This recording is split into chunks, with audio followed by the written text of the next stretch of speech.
Te Kaunihera o ngā roto o Rotorua. Welcome everyone. Reminder that this meeting is being live streamed.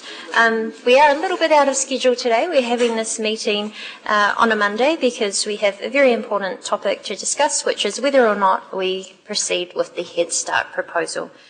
So please have your mobile phones off, but I anticipate that we will be finished before requiring a morning tea break. Before we get started, I'd just like to invite Councillor Maxwell to open us up with a karakia.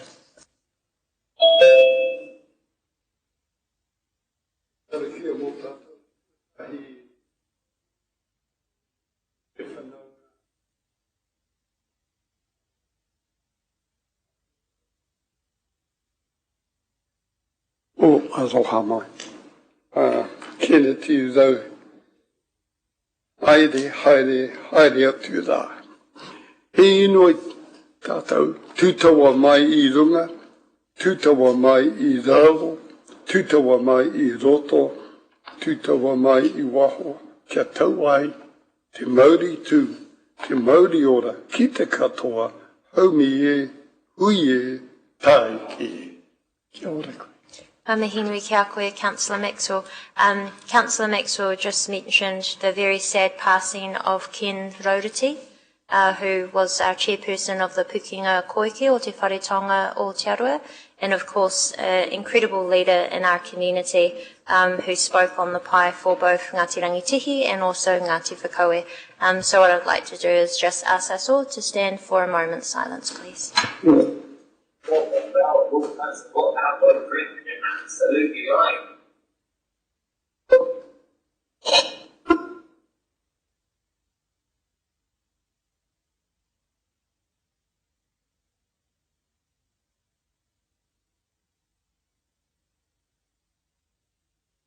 Thank you very much, everyone. And Ken is being welcomed onto Te Papauru Marae, Tamati Kapua Marae in Te Papauru in Ohinemotu as we speak. So there may be a few of us leave immediately after this meeting, but we do wish his family well in these very sad times and really acknowledge the significant work that Ken Rauruti did to assist us with ensuring that we have an incredible museum. So thank you very much. I'll just call for apologies. We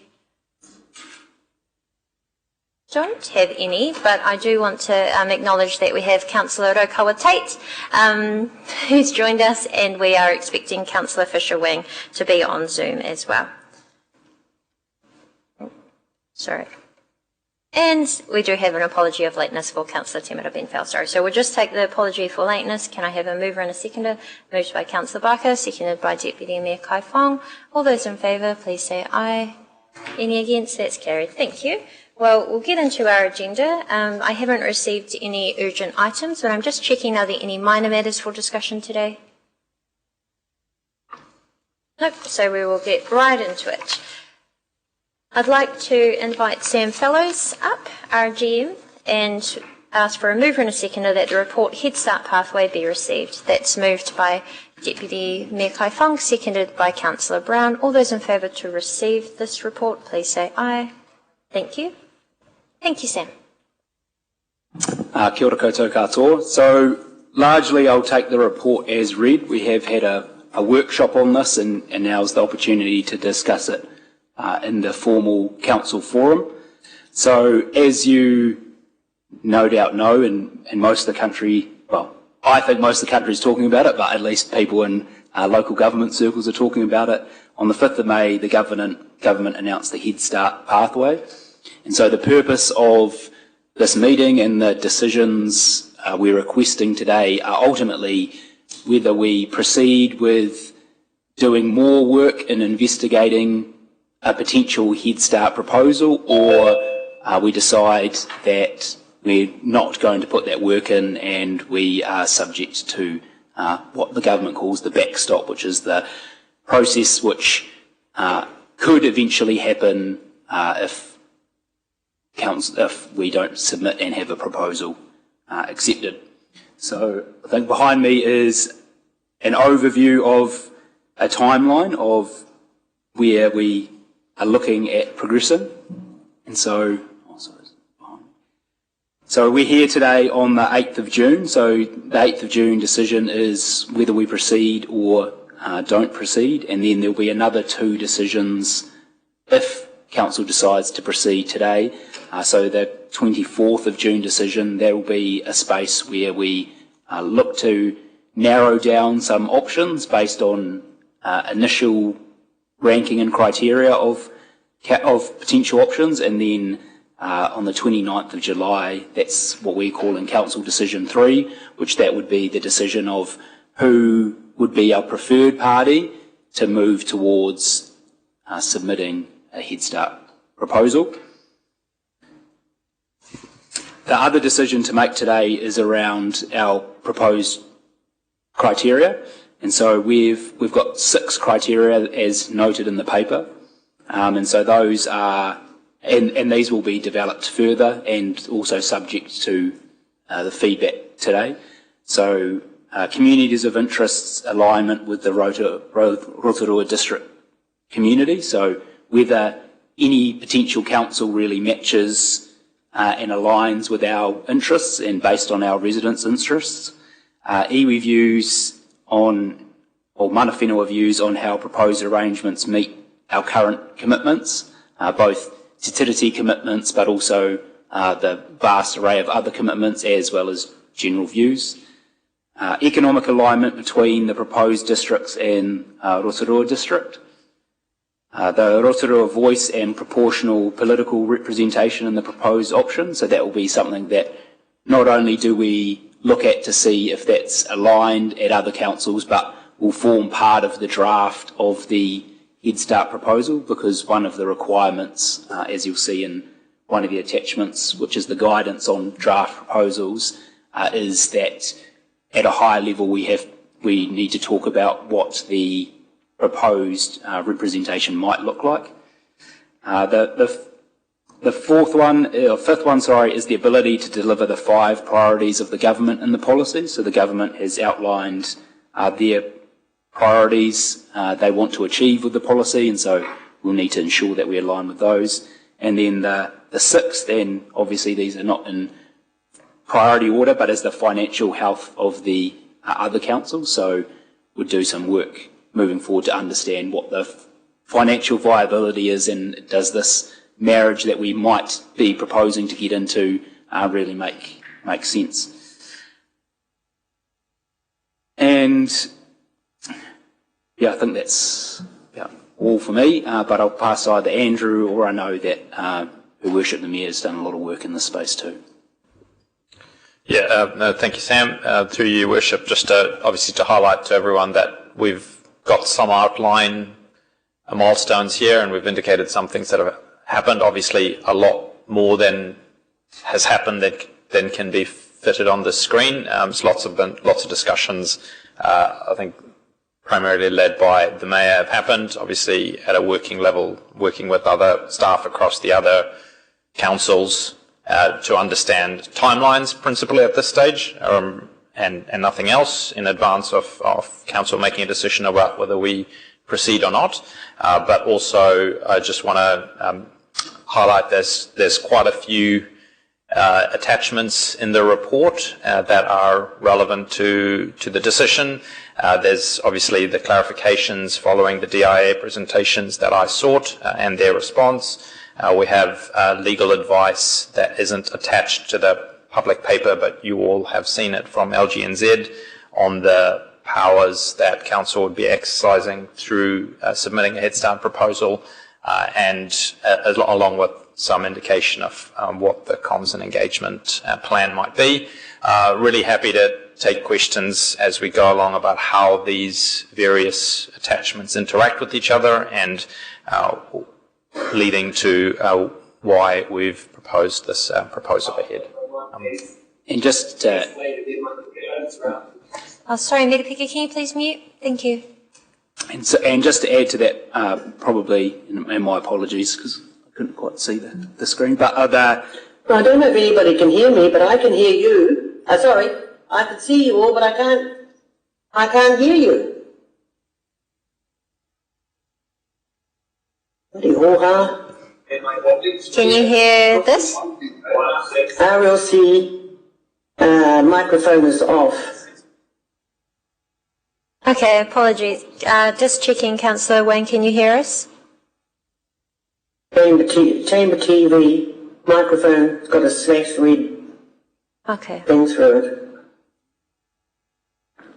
Sorry, we'll just take a moment while we fix this. Oh, that should be better. Just Can while you we're hear in us this now? short break, There we go. Worship, just wanted So to it wasn't provide me. apologies for lateness. Okay, we did that. Thank you. Okay. Thank you. Thank you, Councillor Rotorua, for raising that. And if you could put your mic on mute now and we'll carry on. If you just turn it up, I'll be fine. Shit.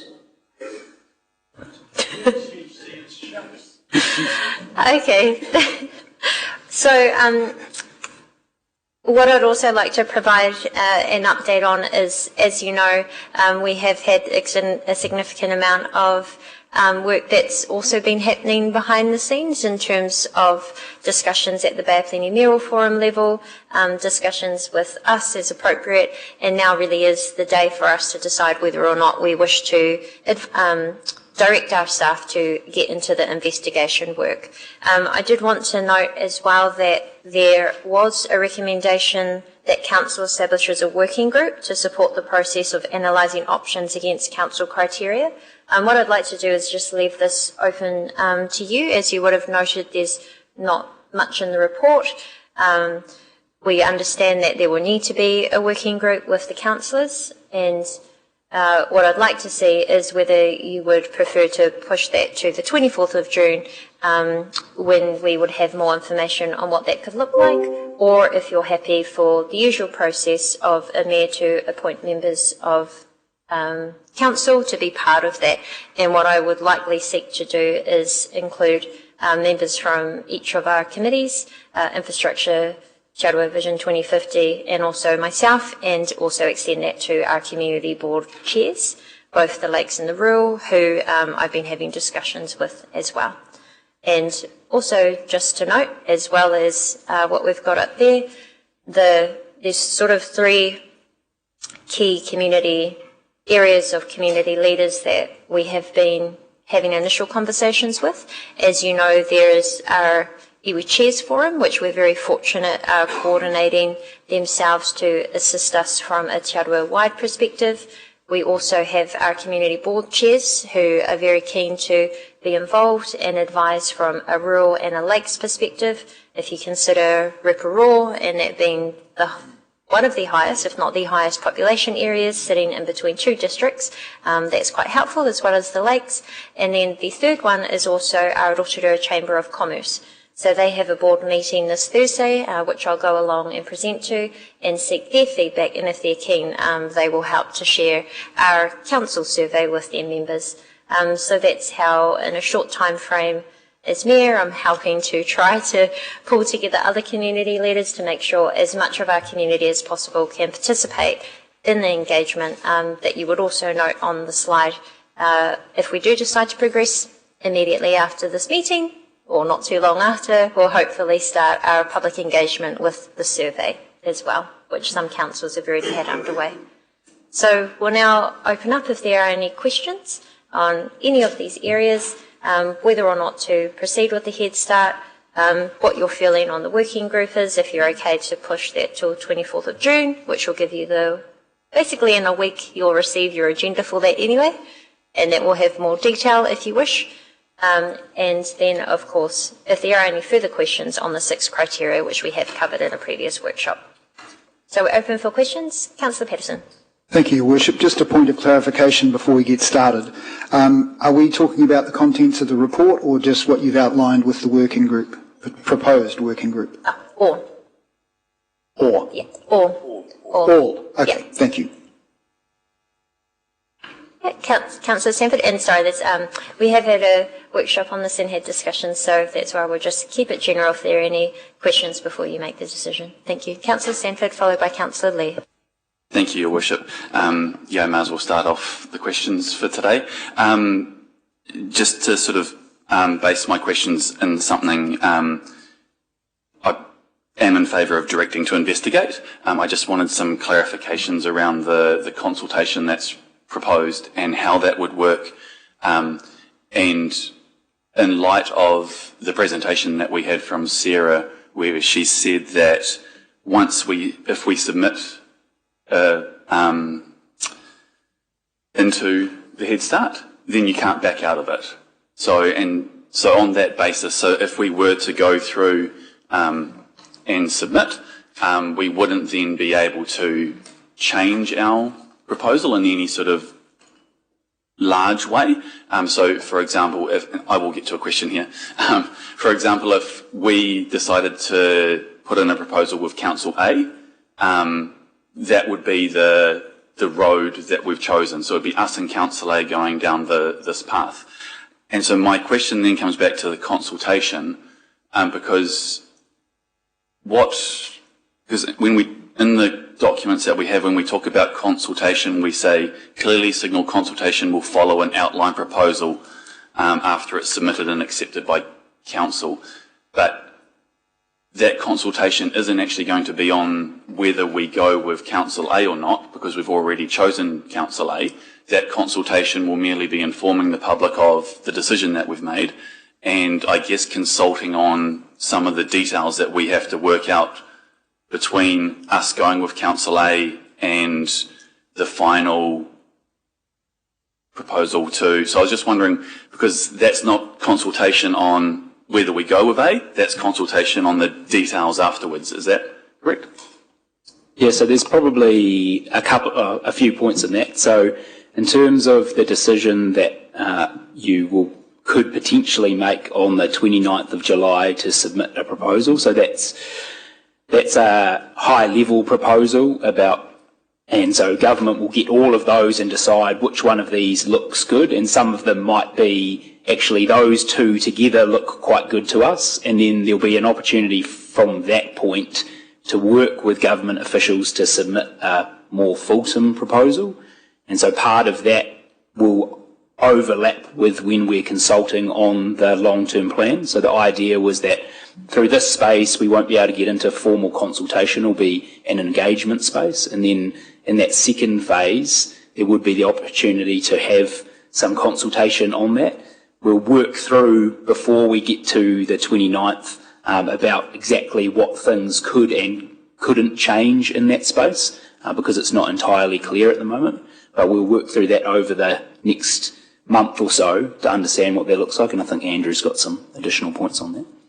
Yeah, thank you, Councillor. Through your worship, that your question on consultation is one that is to some degree covered in the LGNZ advice, legal advice, procured by LGNZ. It's legally privileged, but I can read out sections of it, which talk about the fact that Section 76 of the LGA still applies, along with 77, 78.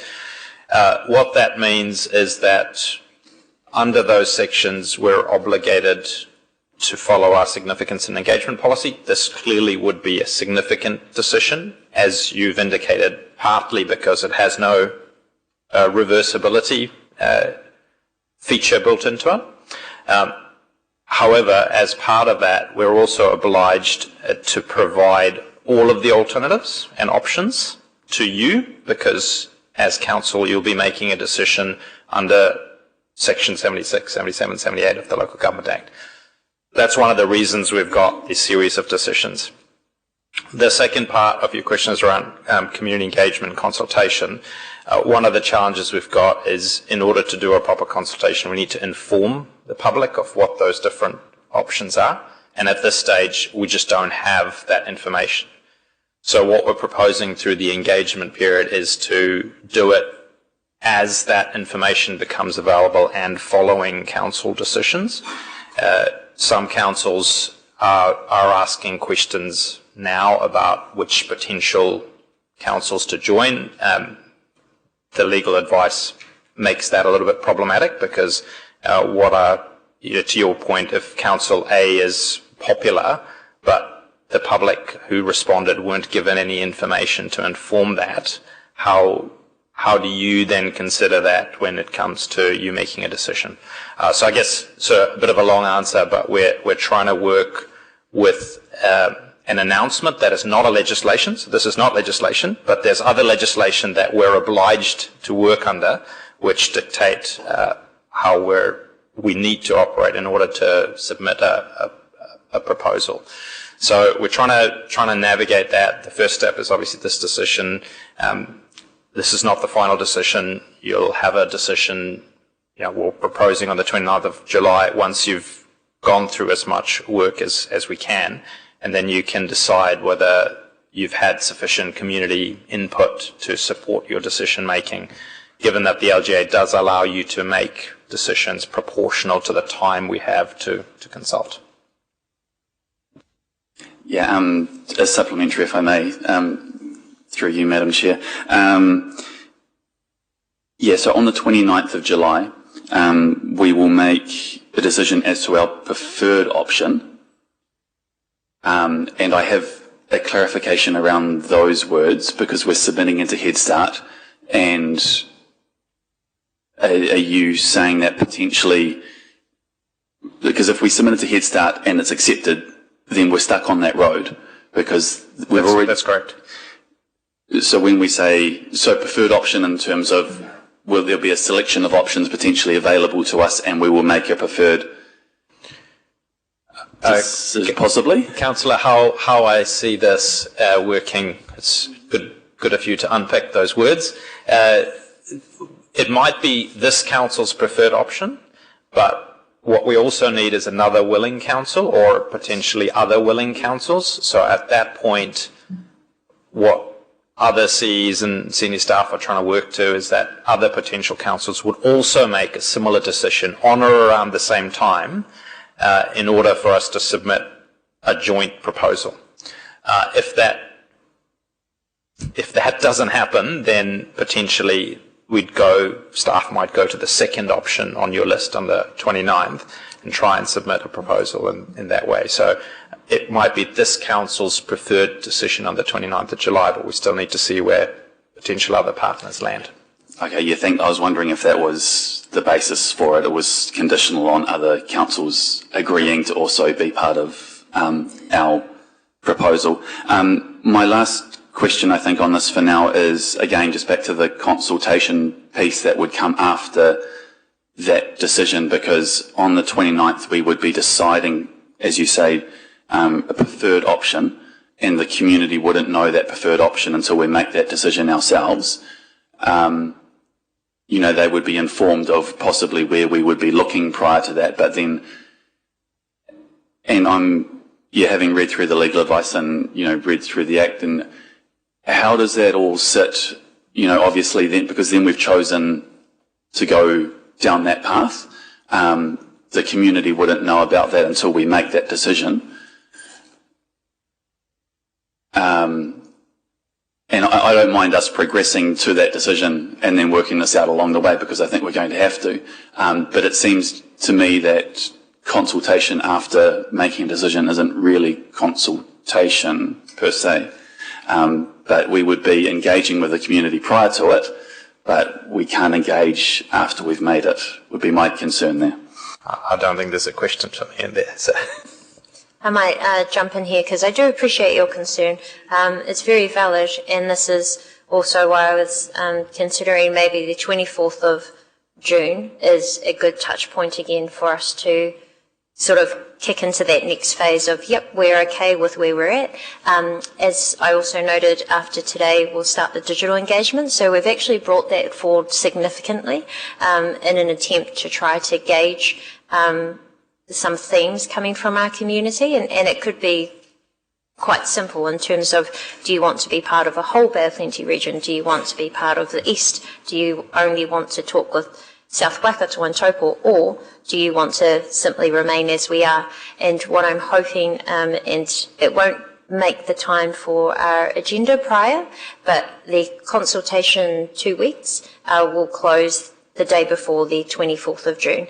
And so I have given staff the question on whether they think they can, and what we will attempt to do is collate that information from the digital survey at a high level, so that on the 24th you do at least have some gauge. And then this is also why we're quite fortunate with those other community leaders such as the Iwi Chairs Forum, community boards and the business chamber, so that again we can have assistance to get feedback from our community, so that hopefully by 29th of July we have had a reasonably strong signal from our community to give us confidence. But you are very correct, the timing is challenging, and it's not necessarily work all time that we had asked for ourselves as a community or a council. It's certainly come from the government, so thank you. Yeah, thanks, Mick. Just one more point, if I may. Just looking at our consultation, if it could just be considered that when we go out to consultation, we're really clear on what we're doing in this part of the process and what sort of consultation would follow after the 29th of July, because that I think is going to be key for the community, because they won't be able to change the bigger picture, but they will be able to influence the details. And so I think those are two very different pieces of consultation. Councillor, just to be clear, what we're proposing to do before the 9th of August is not consultation in terms of what's defined as a special consultative procedure. We've been quite clear to call it community engagement, just to be clear that we won't in the time be able to meet the thresholds of a SCP, for example. Yeah, and our real focus as well, and we will be making it clear when we go out to the community, is that while it might be attractive to pick some options out of a list of who we'd like to go with, without all of you or without our community having that information that supports it, sometimes you can get down a rabbit hole that's not necessarily great. So that's why we've proposed the criteria, and so our engagement will be to help us fill up some of those areas in that criteria, because, for example, we might really want to go with Council A, but no one's done any of the work in the financials, and that could be a terrible decision. And then if we've gone out and asked the community that, do you want to go with Council A, and 95% support that, then it makes the rest of the work that we do in and around judging the criteria a lot more difficult. And then, or you're trying to justify a decision, or those types of things. So we want councillors to be able to have as open as possible mind to making these decisions as we go through the process before we begin to narrow that, and our community as well. Okay. And also one of the recommendations we need to make a decision on is the criteria as well. So immediately after this, the survey will go live for as much engagement as possible, and our staff will begin to talk with other councils to collate that information on those criteria. We now have Councillor Lee.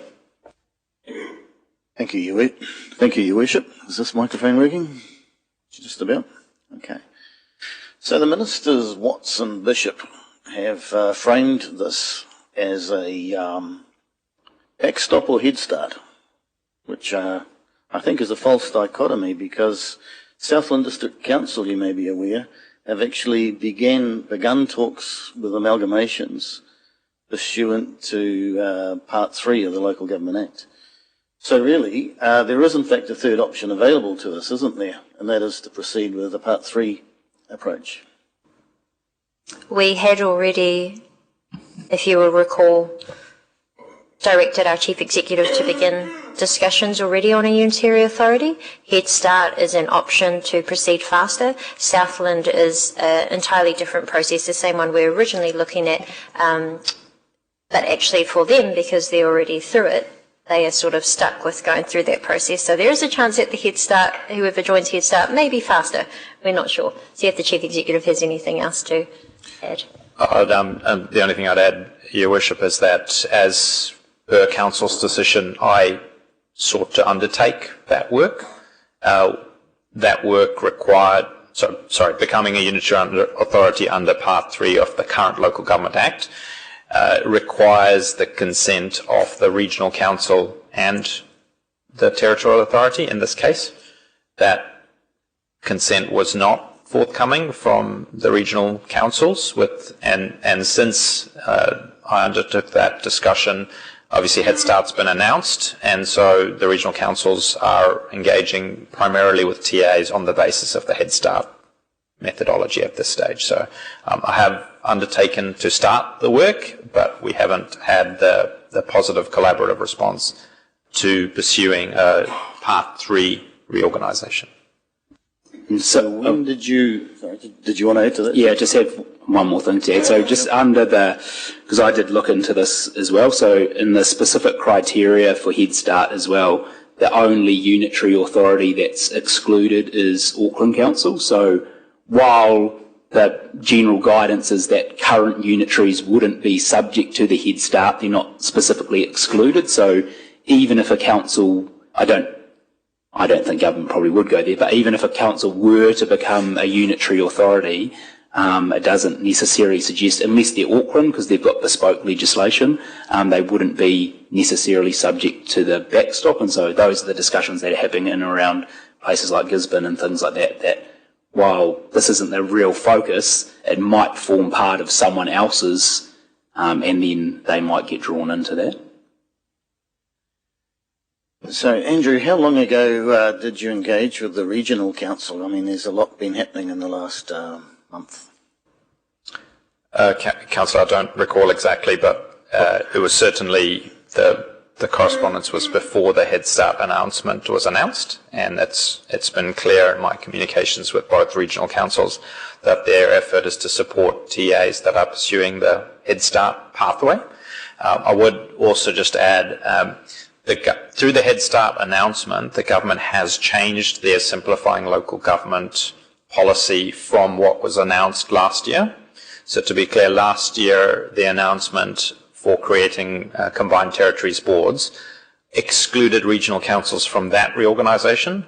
The new Head Start and Backstop pathway does not exclude regional councils. So the policy announcement now is that while it's voluntary for the Head Start and it's open to unitary authorities, the backstop does not apply only to territorial authorities. It could also apply to unitary authorities.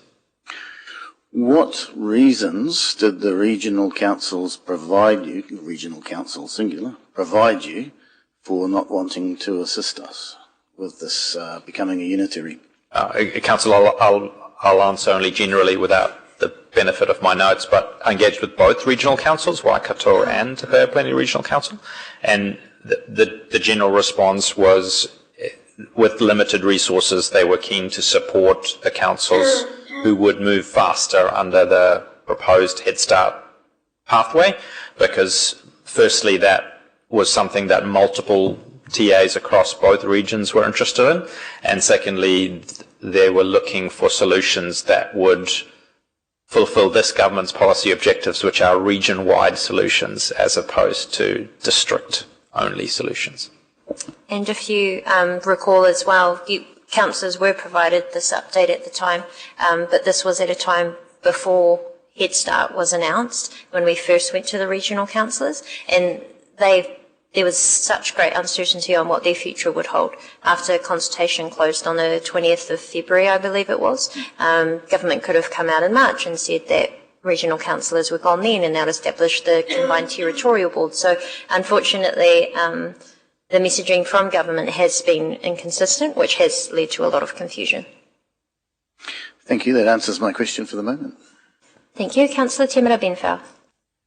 Kia ora, thank you, Your Worship, and through you.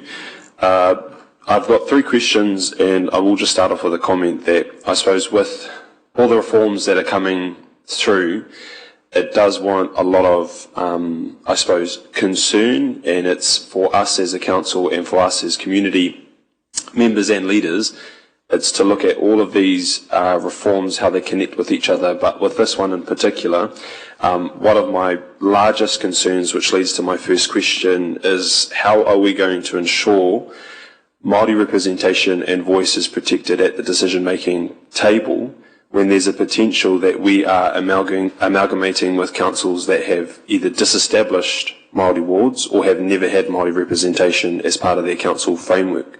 How are we going to ensure that the decision of this community to keep Māori representation at our table is upheld in future frameworks. I don't know if that's a CE question or a SAM question or a... I think we can probably both have a crack at that. So one of the areas in terms of the proposals, in the initial proposal, and it will be in the final proposal, is what those representation arrangements look like. So it doesn't necessarily mean that, and I guess this is probably a good and a bad, so it doesn't necessarily mean it's going to follow exactly what happens now, but on the other hand, that might mean that you have a partner that doesn't follow with. So the work that will be done in moving forward is understanding what arrangements, if we were to go with another council, that might look like. So I guess there is the opportunity for there to be better representation, and there's probably the opportunity for there to be worse representation. It'll depend on the way that the councils that are working together and those ultimately agree to come together. But a few people have been talking about the default might be they stay the same in terms of the areas that they are at the moment, but I think all of those are for further discussions. If I can just briefly add, we asked, I think councillors asked that question to the DIA, and their response was, well, there is an opportunity to create a proposed representation model that suits the future. I guess from a practical point of view, what I'd say is for an outline proposal, which is really what you're considering at the moment, a good starting point might be current governance arrangements, and then staff would work away at that and probably bring you a model through the process should you decide to proceed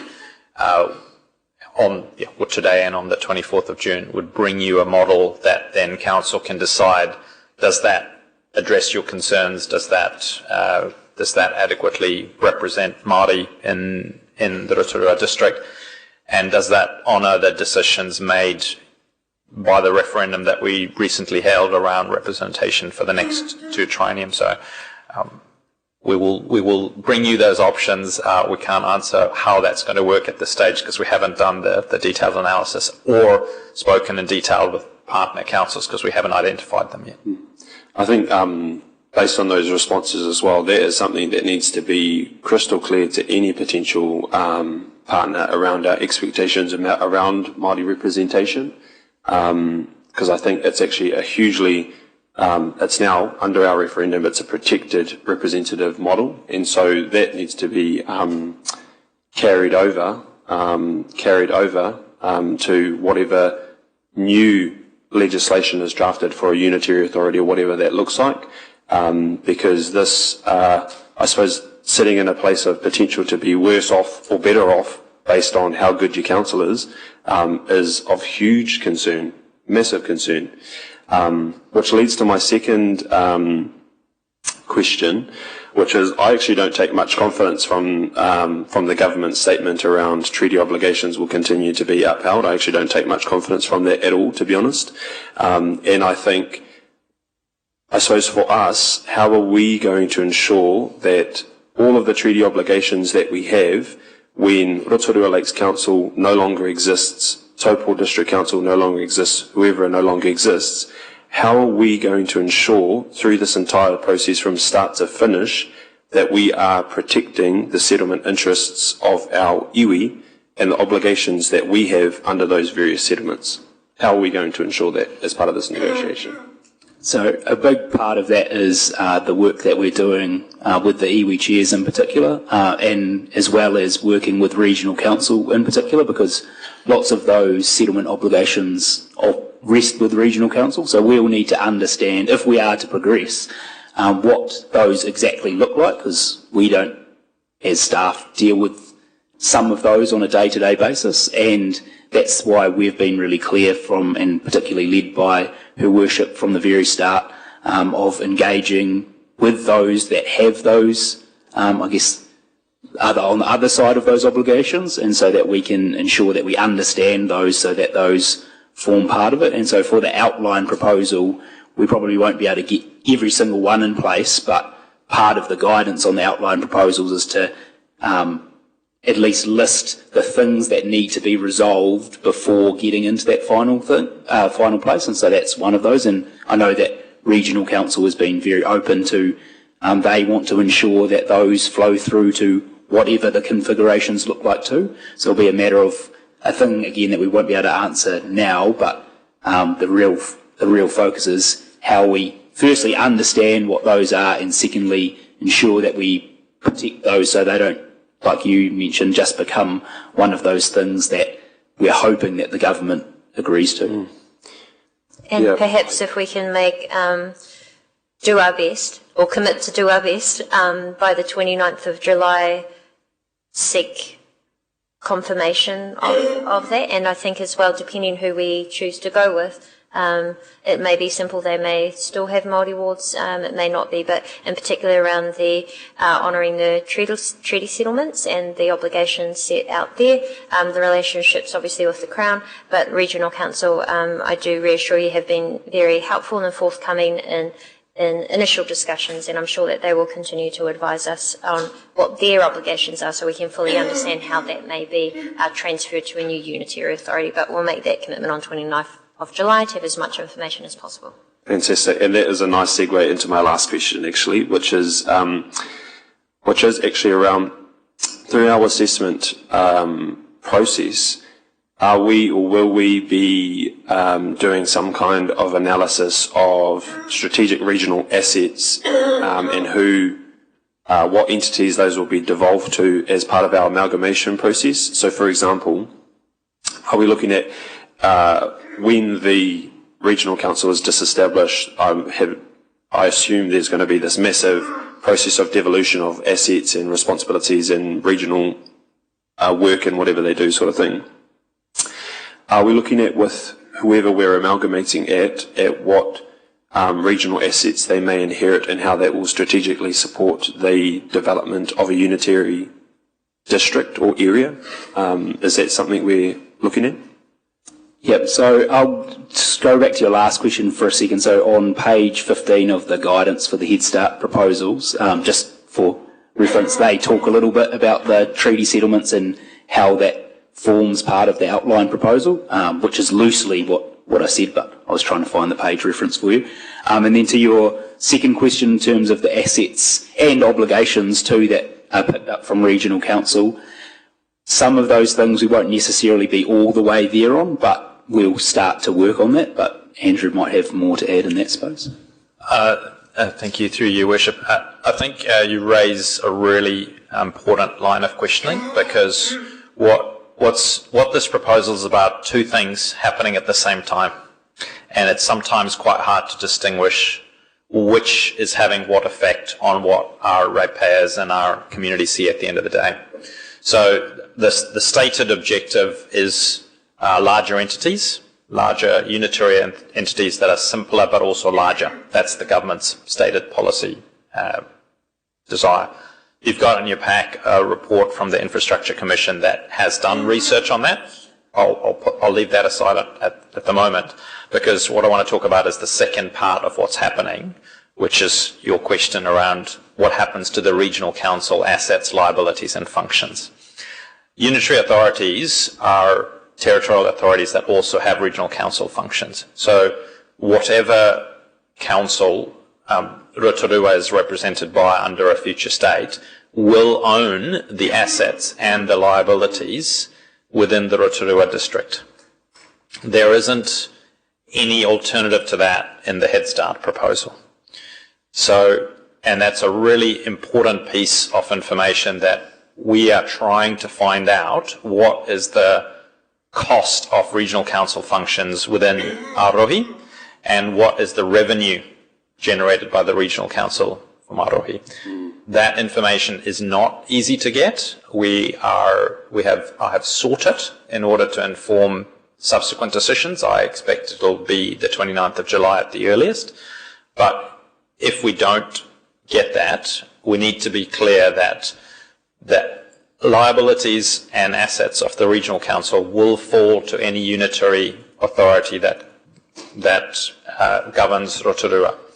Now, my general understanding of regional council functions are that dense urban centres subsidise rural provincial centres as a general rule, which means if the Rotorua district were not part of a unitary authority that included a large urban centre, then it's likely that those regional council functions would cost us more than they currently do. And secondly, what I don't know yet is the status of their strategic investment, which is Quayside, and the extent to which the subsidy from Quayside that currently goes to regional council rates may or may not translate to any unitary authorities that are generated in the Bay of Plenty. So to answer your question, we have a lot more questions, and we're looking to try and understand as much of that as we can, but in my view, it's very unlikely that we'll have those answers by the 29th of July. If I can, I just have one more supplementary, if that's right, Your Worship. And that is, I understand from DIA's presentation, our original interpretation was that we had to, under the Head Start process, amalgamate with one additional council. Now, I understand from advice provided by DIA at our last workshop that that is not actually the case, where all we need to have is a process endorsed by two councils. So that could be, for example, if the Eastern Bay wanted to create their unitary authority and Rotorua wanted to be our own unitary authority, that could be a endorsed process under the Head Start process, so we don't actually need to have this whole issue of looking at other people's backyards and digging up all their skeletons. We can actually operate as intended originally to be a Rotorua unitary authority. Can we just confirm that that's what I heard correctly? Thank you, Councillor. And if you look at your attachments subsequent to that meeting, I wrote formally to the DIA to seek clarification. My letter to them and their response is attached to your papers. What they have indicated, if I'll paraphrase it, if we are part of a single proposal, and within that proposal other councils do amalgamate with each other, then technically a Rotorua-only unitary authority is eligible. They do not comment on whether it will meet the acceptance criteria. And they have been quite consistent on that matter. Eligibility is about whether they look at the proposal. Acceptance criteria is whether they approve that proposal. And so whilst it's conceivable, and I was pretty explicit in my letter to them, I described a possible scenario in which Rotorua is part of a broader proposal in which other councils amalgamate with each other, but Rotorua does not. And you can see in their response, they said that that would not disqualify us from being eligible, but they did not offer any commentary on whether it would be acceptable. And they've referred us back to their original policy objectives against which any proposal will be evaluated. So just to be clear, if you make a decision to proceed, obviously, Section 76, 77, 78 means that we would look at all options, including the one I think you're alluding to. Great. And I'm not surprised at all of the vagueness of central government in that regard. Thank you very much. Thank you.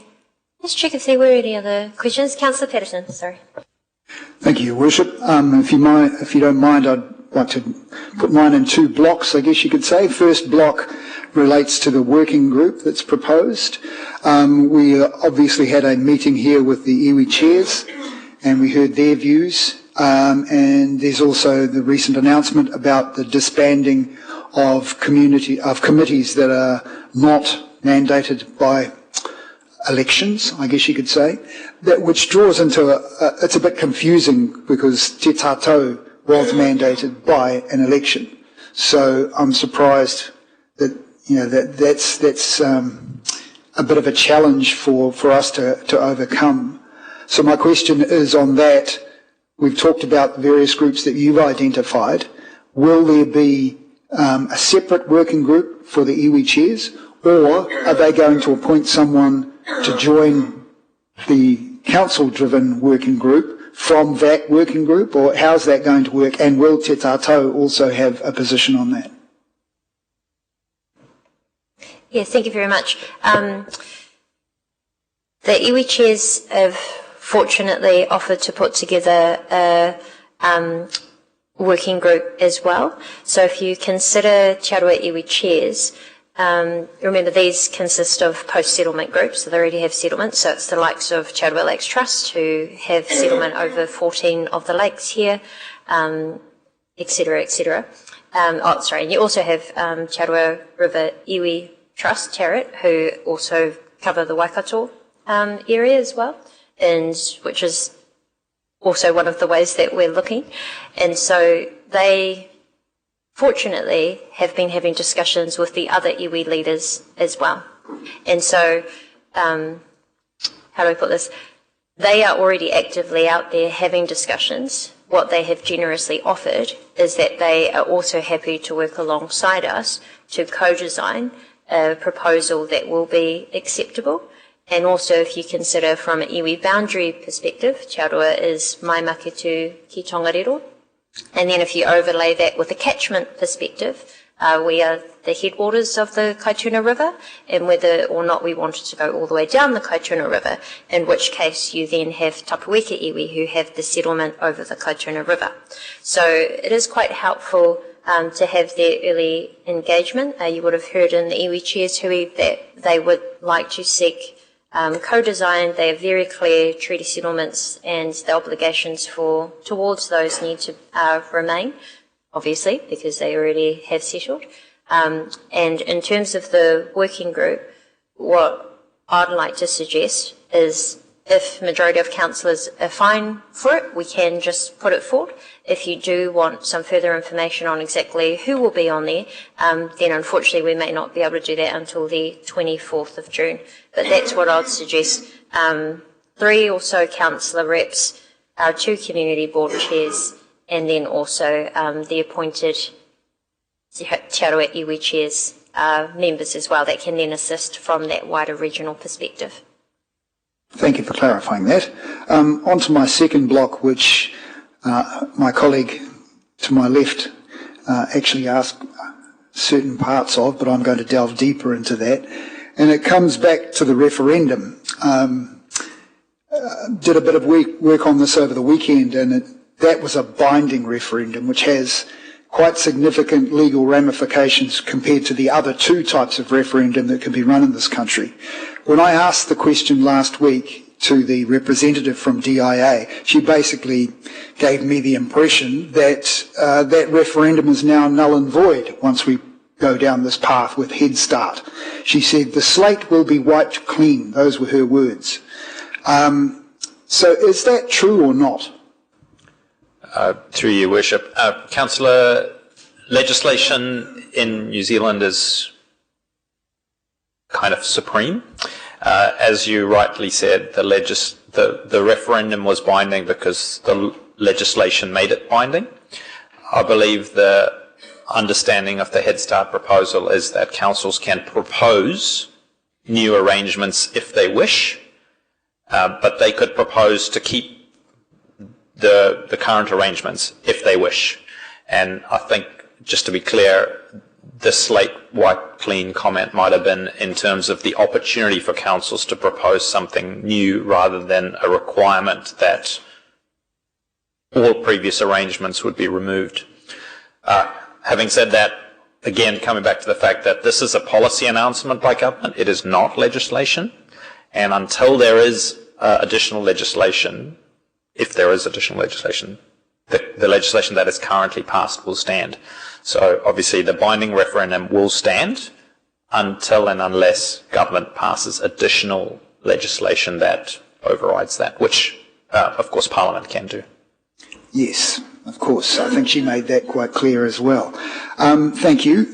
So on that same path, has central government actually provided us with any guidance on how conflicting referendum outcomes between neighbouring councils would be reconciled within a future unitary authority? So let's say Taupo said no thanks and Whakatane said yes and we said yes. How could we work together? Is there a legal framework for that? Not currently. So, and the answer in the workshop probably relates to, I guess if we went back to if we think about it from an entity perspective, the entity Rotorua Lakes Council no longer exists if we move into a new thing. So then ultimately they can't be bound by it because the new entity it's like those people who set up a company and then they shut it down and they set up a new company. That new company, well, except for exceptions, doesn't carry over those. And so at the moment there's no guidance on whether or not that new entity, maybe in the legislation, could have things that carry over, but we've got no guidance either way, and those are the types of things that we'll continue to work on. Did you have a point? Yeah. If I can just add, I think these are all really, really good, important questions, and I just want to be clear that the reason we can't give you answers to them is we haven't done the work to inform those. Today's decision's really about whether we kick off this process, start having these really detailed discussions and analysis, and bring those back to you. If I can give you, again, go back to the DIA presentation where they gave the example of Auckland and potentially a new model of, their example was the Independent Māori Statutory Board.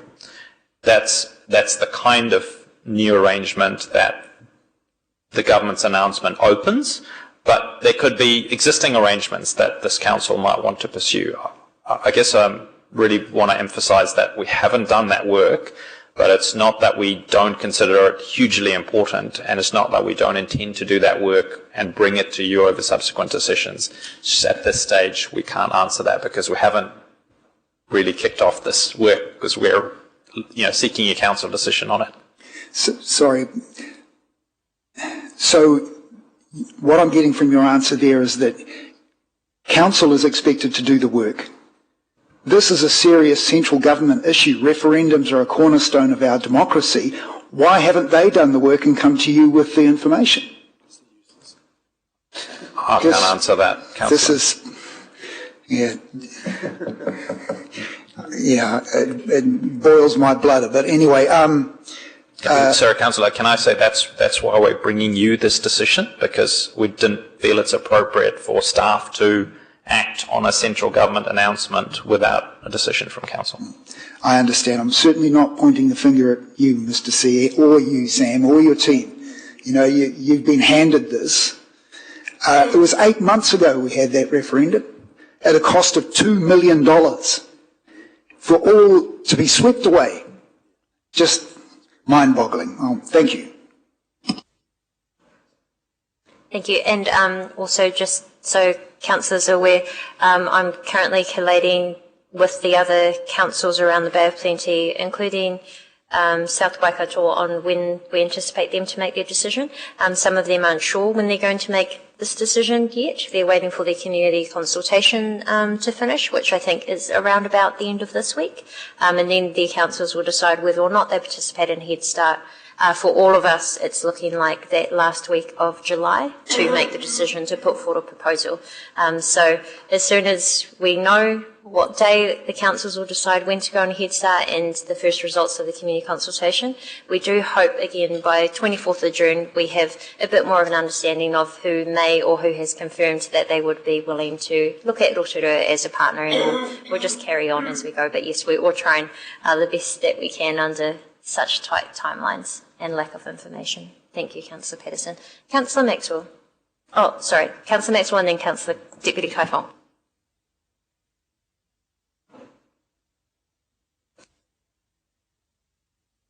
Thank you, Deputy Mayor. No, I agree with the CE. There's been some very good questions asked right from the beginning, from Councillor Sanford right through. But the big thing I've got beside me is three important dates: 24th June, 29 July, 9th of August. Makes you wonder if we're even going to get a real answer from where we want it from, and that's down in government. The first question I got is, Mr. C, I think I heard you say preferred. Are we allowed to put forward anything that says preferred? This is our first preference. This is our second preference. third one. And here's something we don't want. I won't say where, we don't want to be with who. But first question. Okay, yeah, a really good question, Councillor. I won't use the dating analogy, but can I say, in terms of a submission, in terms of a proposal submitted, it's unlikely that we can be in two proposals willingly. So if Rotorua Lakes Council decides to submit willingly as part of a proposal, I believe we can only submit one.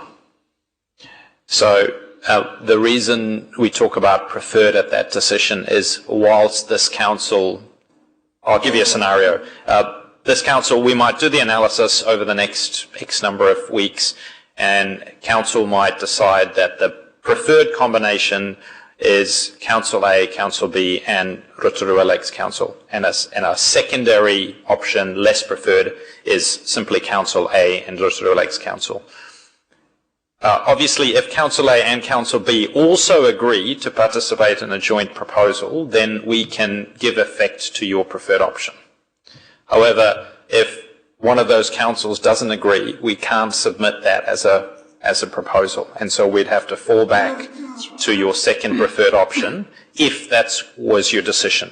Your decision might be, actually, we only want to participate on our preferred option, and if that doesn't work, we don't submit a Head Start proposal. There are a number of different ways that 29th of July decision might go. So I guess I haven't given too much thought into exactly how we'd structure that paper. There's quite a lot of work for us to do between now and then, and even obviously this decision about whether we participate or not is one that you haven't made yet, so I don't want to do too much work in terms of anticipating how we might structure a future decision. And then to your question is, can we say we don't want to be with someone else? I have asked that question to DIA. Effectively, the best way to make sure that you're not with someone you don't want to be with is submit a really good, acceptable proposal that is then approved by DIA, and that means you have control of your destiny. Thank you, Mr. CE, and I mentioned those dates to help you so you can cancel all your weekends till we get an answer. I heard you worked very hard over this weekend. Can I follow up on something that Councillor Terika had raised earlier, and it's the Regional Council, who in my mind I thought it was chiselled in stone forever. Legislation was passed that they would have Maori representation, and of course I've seen lots of elections that we've been involved in. They have East, West and Central. We're in the Central, and those have been there forever. Now to me I'm going, what, are they going to wipe that as well when that went through and signed forever? I think this is what frustrates Maori a lot. You know, sometimes your word should be your word. If we say we'll stick to something, we try to. But that particular one, you know, and I think of how hard the late Maureen Waka worked on many years ago. It wasn't easy to get that legislation through, but it was achieved and boom, moved on. People were happy. Yes or no, is that just going to be wiped as well, legislation? Oh, sorry, yeah. Yeah, so it's probably similar to the other answer before. Technically it will, but also potentially presents an opportunity to do something different, and that's why our real focus has so far been working with various groups, including Mana Whenua, to understand that, you know, that it could be a negative, but if we can, I guess, as council make the decision to potentially embrace it, then it could change for something for the better too. And so I think if we move forward from here, our real focus as staff is going to be to understand all of those things so that we can provide all of you the options to decide whether we pursue something similar to the status quo or we pursue something that's better than what we currently have. So it's one of these things that, while it's been forced upon us, it might also present an opportunity too. Thank you. Thank you. Deputy Mayor Claiborne. Thanks, Chair. I think what the questions are raising is lots of disadvantages of actually proceeding with Head Start. So I want to take the opposite tact and I want to look at what are the options and pros and cons of actually just taking the backstop option, because some of them are highlighted in the paper. So we save ourselves a lot of angst, we save the community a lot of angst. It seems like a lot of the criteria we're not even going to be able to get through the pass with the community on. And I also just want to talk about the potential disadvantages, which you've said that there will be potentially loss of influence because with that option the government will potentially require us to participate. Is that correct? So again, we don't have the legislation, but the policy announcement suggests, and comments from the Minister probably suggest more strongly, that those councils who decide not to participate will ultimately be forced into a level of amalgamation. And so the suggestion of the policy is really that those who don't submit will be required to. And then I even noted last week that government brought out a new piece of legislation that's looking that within 5 years after passing it, that central government agencies' regional boundaries should move to reflect whatever the new territorial authority boundaries are. So it seems that this government in particular is focused on ensuring that there's a level of amalgamation, including right up to the central government level. And so the policy announcement is in line with that they're looking for amalgamation, whether councils decide to be part of that or not. But Andrew might have more to add to that. The only thing I'd add to that is to say is this is genuinely your decision, and it's a decision because there are complex advantages and disadvantages, not the least of which is the backstop is very poorly defined at this stage.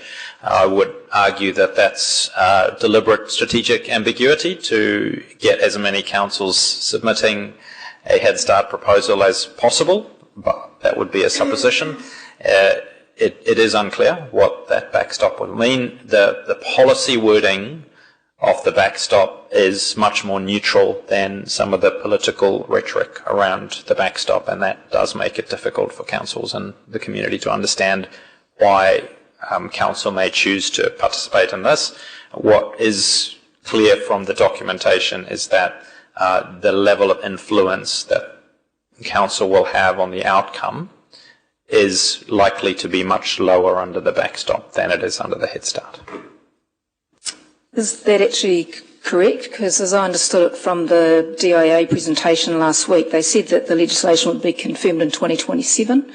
They also said in the presentation that the model will reflect public submissions and learnings from the Head Start process.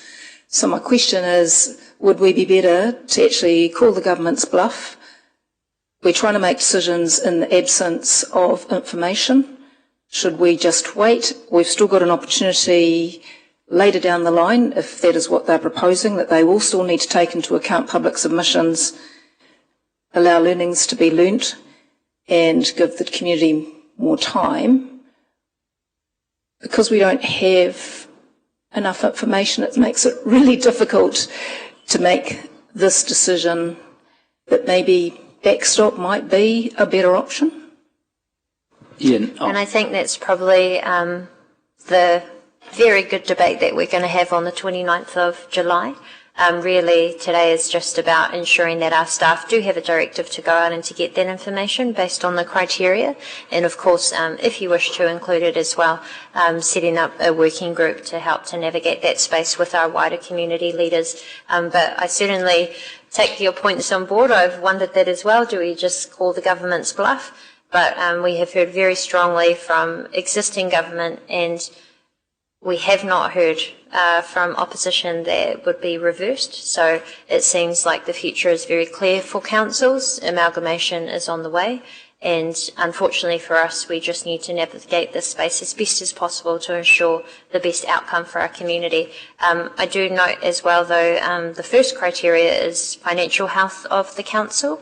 We do know that we have financial challenges ourselves. And what I do want to note is in the Bay of Plenty area, there has also been, I suppose, some discussion from the bigger urban areas on the opportunities of combining councils to be able to extend our debt headroom and be able to receive better lending to finance the core infrastructure. So these are all things that we hope to have more insight on the 24th of June, but certainly have stronger debate on the 29th of July. Just checking if you had any further questions. No. Councillor Rokawate and then Councillor Brown. Thank you, Madam Chair. It just appeared to me that perhaps you were blowing Deputy Mayor off. Oh, definitely not. Well, we thank work you. very closely. Because I actually agree with what you said. And I think, I don't want us to wait for a couple of weeks down the track and have this debate again. I think it's a good time to just think that there is an opportunity. Central government will have their way, there's no doubt about it. But waiting to, looking at the backstop option at this point in time gives us also some time as councillors to think these things through. But more importantly, we have the opportunity to take our community with us. And that's what really worries me, because they're going to have to live with this. They're going to have to be happy with this. They're going to have to believe that we've done the best that we could and didn't do what many councillors are doing right now, and I think many of them are. It's a bit of a knee-jerk reaction because the government is telling them so. I mean, this is our business. This is ratepayers' money. This is a ratepayers-owned organisation. And I don't see anything wrong with just looking at the backstop. And I heard the lady from the DIA the other day, and everything is still up in the air. The government's still not sure. We could have a change of government. God knows what else. So I just think that I quite appreciated what Councillor Kai Fong had to say, and I don't want it to be seen as, well, could be a nice thing, but we're past that, because I don't think we are. Thank you. Thank you. We'll go to Councillor Brown very shortly, but just to be quite clear, and I suppose I was trying to say it softly just before, the backstop option is a Bay of Plenty region-wide unitary authority, and we know that our community does not want to be put with tauranga, if I can be quite clear, and that is the risk not only for us, but also all of the other districts. So there is great hesitation and reluctance across all rural and provincial areas, surprisingly, in the country. And I know that because I represent the provincial councils in New Zealand on our GNZ National Council. And the key concern across the country, as is in the Bay of Plenty region, is the backstop option means you are then forced to merge with the metro, with the big city, in which case ours will be Tauranga, who does have financial difficulties. So you're right, though. There is uncertainty, and we will best navigate it as we can. Councillor Brown? Point of order. What's your point of order? There's a very subtle misrepresentation I'd like to correct, if I may. I don't believe there's any misrepresentation, but please be brief. Well, it's very hard to tell until I've spoken, isn't it, Madam Chair? So I just want to pick up on, I largely agree with what Councillor Harukawa-Tate said, but there was just one little comment in there which said the government will have its way. I just want to note that we do live in a democracy, not a dictatorship, and there is an election coming up this year, and there would be another election in 2028 before the backstop came into effect. So it is in fact, and the legal advice from Simpsons-Grierson says, it's by no means certain that the backstop would apply. It would depend a lot on those two elections. So I think I've also heard that New Zealand First and Act are not particularly sold on this. So by no means is it certain that government will have its own way. That's all I wanted to make. Okay. Well, note your comments that it wasn't a point of order, though. We'll move to Councillor Brown. Thank you, Your Worship.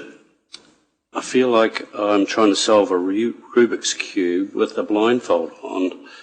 There's not enough information for us to make a realistic decision. I'd like to explore the options, but I get the hesitancy at this table. Personally, well, here's a question. Without the demands of central government, what would be an appropriate time frame for us to work through this piece of work? How long has local water done well? Taking on how much time have we taken on that? Councillor, I didn't spend my weekend working on this particular question because I didn't have the luxury of mapping out our timeline. What I'd say, and Sam can add to this if I like, is the degree of the quality of your decision is going to be related to the degree of analysis we can do. This is not enough time to do a detailed analysis, and the government have acknowledged that. Their policy is that these are outline proposals with details to be worked out over the subsequent few months. At this stage, Council didn't put any specific resourcing towards this in the annual plan. Our intention is to work through this over the next 8 weeks with our current resources, but if we are successful, we will be likely coming to you to discuss how we reprioritise work over the next little while. And I'm coming to your question, and that is because if the Head Start proposal is successful, in November 2028, this organisation will have a combined set of governors who will govern potentially other organisations. What's the impact on a long-term plan that stretches 10 years if 1.5 year in, the organisation is substantially different? So to answer your question, what's an appropriate amount of time? The government view would be that regardless of what's an appropriate amount of time, there haven't been any voluntary amalgamations since 1989 that were not specifically driven by legislation. So their view is the current system doesn't lead to the outcomes that they're seeking, which is the removal of regional councils and the amalgamation of territorial authorities. So in order to achieve those two outcomes, there's no evidence to say what the right time frame is. Point of clarification. I wonder if I could assist Councillor Brown with perhaps rephrasing the question, which is, if we were to go with a Part 3 approach, how long would a special consultative procedure take? I think that's your question. Would that be about right, Councillor Brown? Yeah, if I can answer that, probably it's hard to say this exactly, but I suppose if we look at the long-term plan as an example, that's the biggest decision that we make, and then if we're changing this, let's say it's bigger, but we'll use the same process. I suppose we're starting now more than a year out, and so the actual consultation itself is the end part of that, which takes a couple of months, but in order to get to a full special consultative procedure for something that big, you need the time to be able to build up all the evidence, and so that's what we're doing now with the long-term plan, and then that gets audited, and then, which it wouldn't need to for something like this, but then we go out for that full consultation so that the community has all the information in front of them, like all of you, and so that would be the process, but like the government has said in this announcement, no councils so far have been willing to put that amount of time, effort and money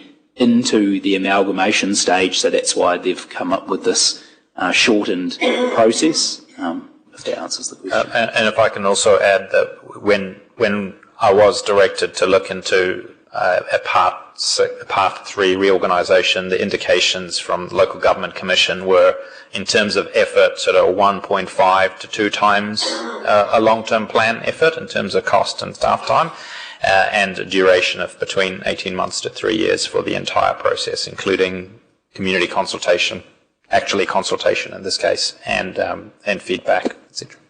Thank you. Does that answer your question, Councillor Brown? I think it adds some clarity. Thank you, Councillor Lee.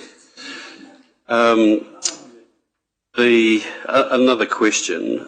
This is around our criteria, which overlays with the priorities of central government. We are in the process of consulting or working through local water done well with Eastern Bay.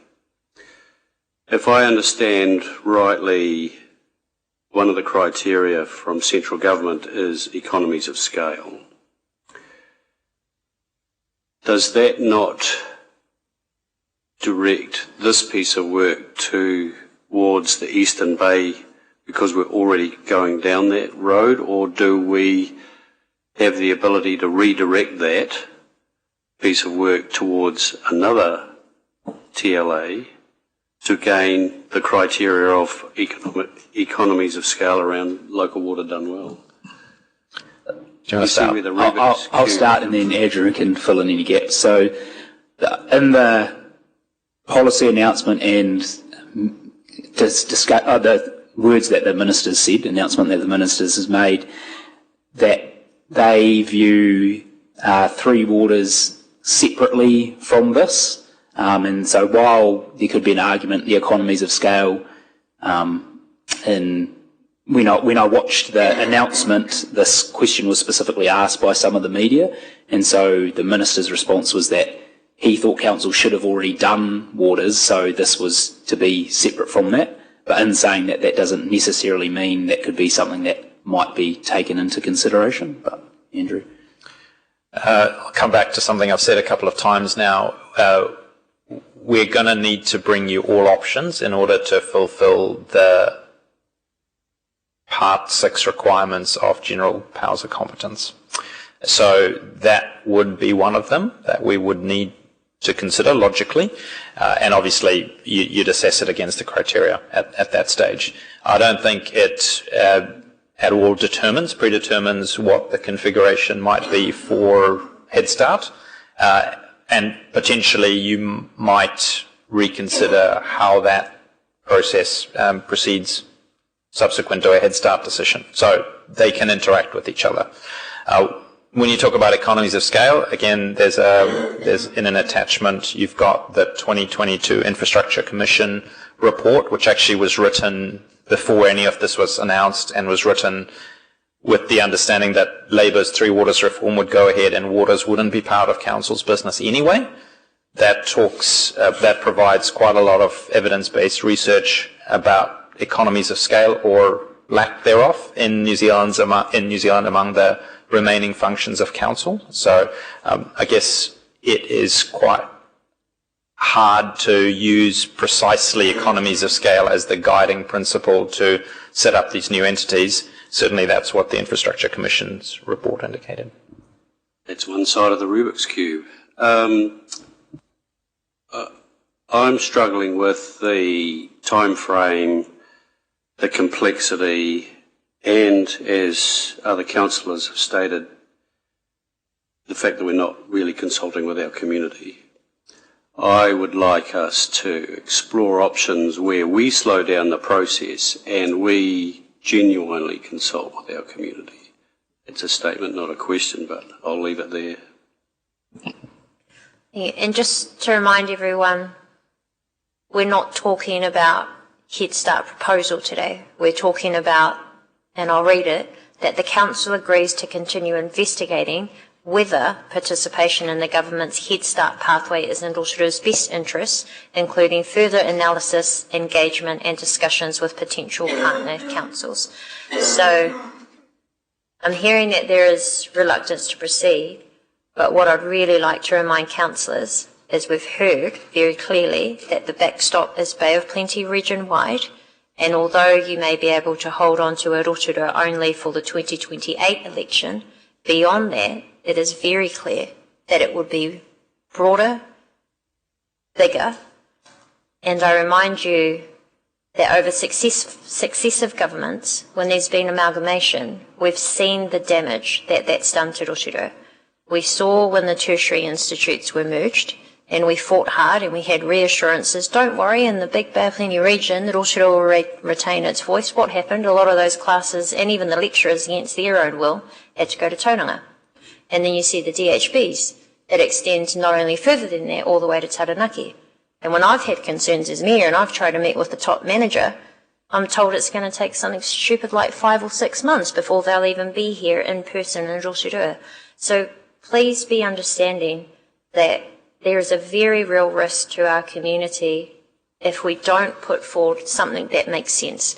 And that could be that it is just what we initially tried to investigate, which I thought was very wise, a Rotorua only unitary.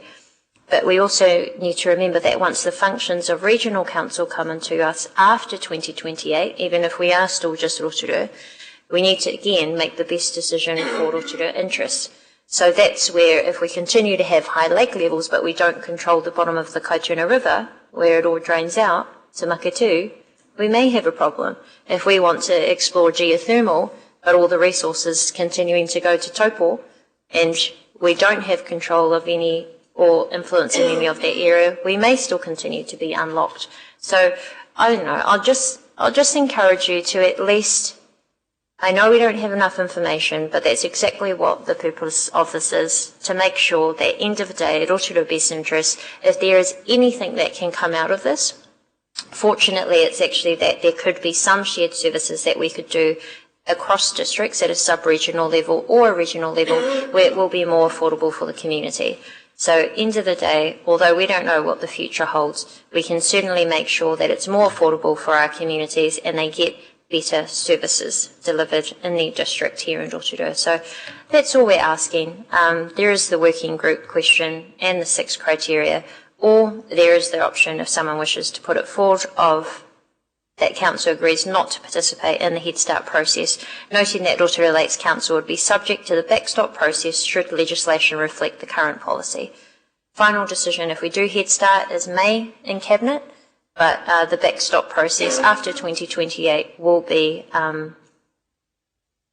as we've had all messages from ministers in government, will be a decision of theirs and it will be regional. So I think we've had enough questions. We can now, we'll take any final questions and then we'll open up for debate. Councillor Patterson. Just a couple of quick ones. Thank you, Your Worship. So if I recall correctly, I've heard central government saying they're not looking at replacing like with like.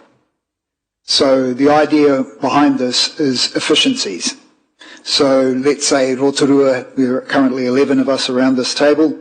That would not be the same going forward. Is that correct? That's what I've heard.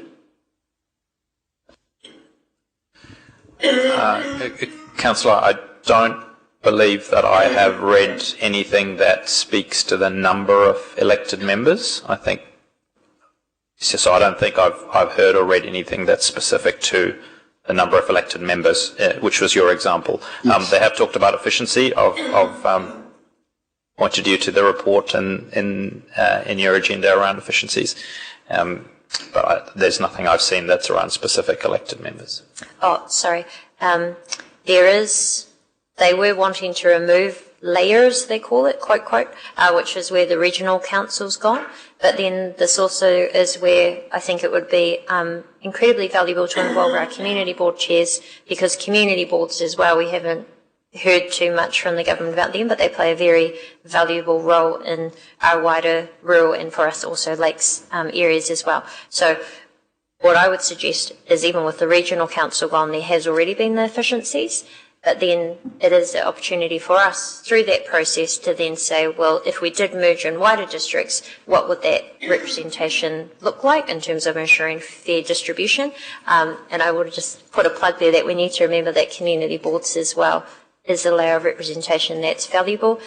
Some are looking at Auckland's model of local boards where they're given even more influence in the areas, but it will be entirely up to councils who choose to go through their Head Start process to determine. Thank you for clarifying that. I just wasn't sure where I'd heard that from, but obviously I misheard that. But then my final question is, Would council deciding to participate in the Head Start process, and that's not this decision, but the next one, effectively nullify a democratic decision made by our voters instead of central government having to do that themselves? I'm sure my legal advisor will give me something if I get this wrong. But just to be clear, the Head Start is a proposal. It doesn't get given effect to unless there's legislation passed. So effectively that would be the decision of central government. So legislation would give a rise to any reorganisation, not our proposal. Just to be clear, that it wouldn't be our submitting a proposal that would be changing the outcome of any legislation. We just don't have the power to do that. Thank you. Thank you. Sorry, Councillor Timothy Benfeld, did you have a question earlier? Kia ora, thank you, Your Worship. It was actually just a question of clarity, and you already nailed it on the head. I just wanted to clarify whether or not we were still in questions or if we were in debate. And right at the end of your comment there, you said we're just about to get into debate. So that was all. Thank you. Thank you. We'll take one final question from Councillor Lee and then open it up to the floor. Thank you, Your Worship. I am just signalling that I'm happy to move that Council agrees not to participate in the Head Start process with an amendment to that. What's your amendment? You've put forward. What was your amendment? So we do have a mover. We'll check the amendment, ask if there's a seconder. If that is lost, we'll then put it to the floor again. So the amendment would be that we would focus on a. Sorry, my mic is on, but it does seem to be rather quiet, so I'll try and speak into it. The amendment would pertain to pursuing a Part 3 process as Southland District Council has.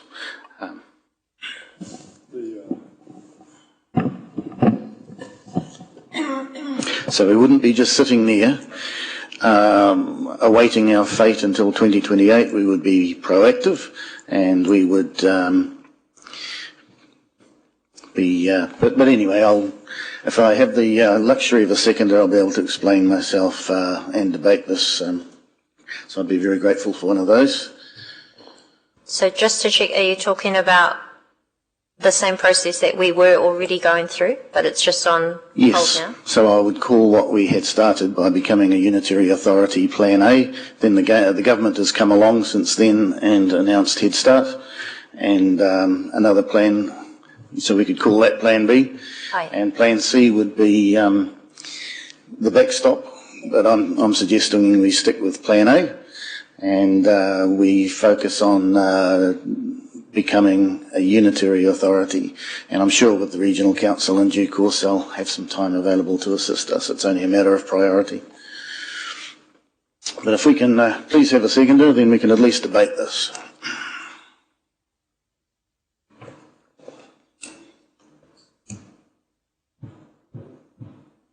To be fair, we will fall back to the continuing with the original process that we had asked the Chief Executive around a Rotorua only unitary authority. And reminder again, the pause on that was just because the regional councils wanted to wait and see what would come out. And now we know that they unfortunately will finish in 2028. Councillors only. So it's open if there's a seconder. Going once. Going twice. Very sorry, Councillor Lee. So what I'd like to do is then instead put forward two. Can I just get a nod of heads if you would like a working group now or 24th? Now? Are we okay with now? Okay, cool. We'll leave that one in, but we will bring more detail to you on 24th. So I'll read it out. Oh yeah, if you could leave. That the Council agrees to continue investigating whether participation in the Government's Head Start pathway is in Rotorua's best interests, including further analysis, engagement and discussions with potential partner councils. Point 3, that the Council establishes a working group to support the process of analysing options against Council criteria.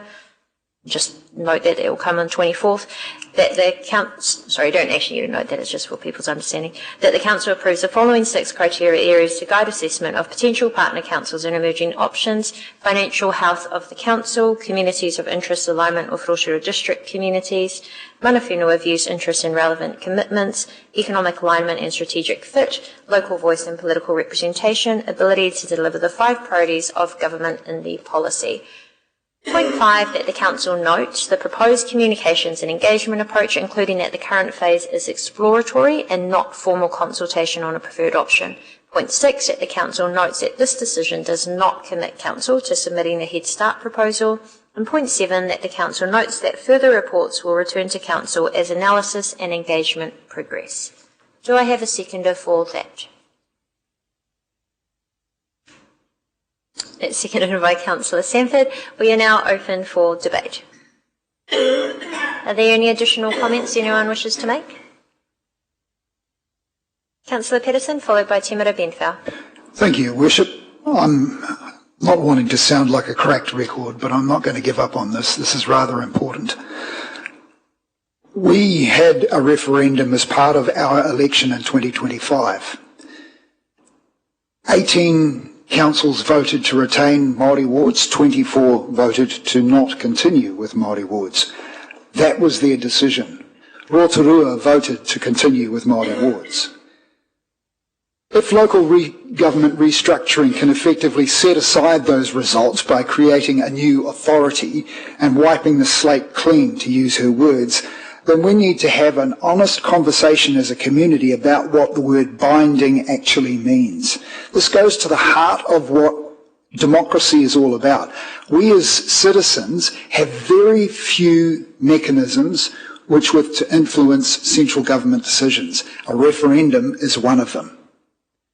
Before I commit to supporting any Head Start future, not now, but before I commit to supporting any Head Start proposal, this question needs to be answered. This is not something that can be swept aside by just changing legislation. They need to consult with our communities about it all over again. Whether it's through us or through their own processes, they cannot sweep aside the result of a binding referendum. If we allow that to happen, then more fool us. If a binding referendum can be effectively reset through local government reorganisation, then the issue is no longer just about Māori wards. The issue becomes about whether New Zealanders can trust that word binding when it appears on a ballot paper. Do our votes actually mean nothing? This is really crucial. Thank you. Thank you, Councillor Pedersen. Councillor Te Mira Benfell.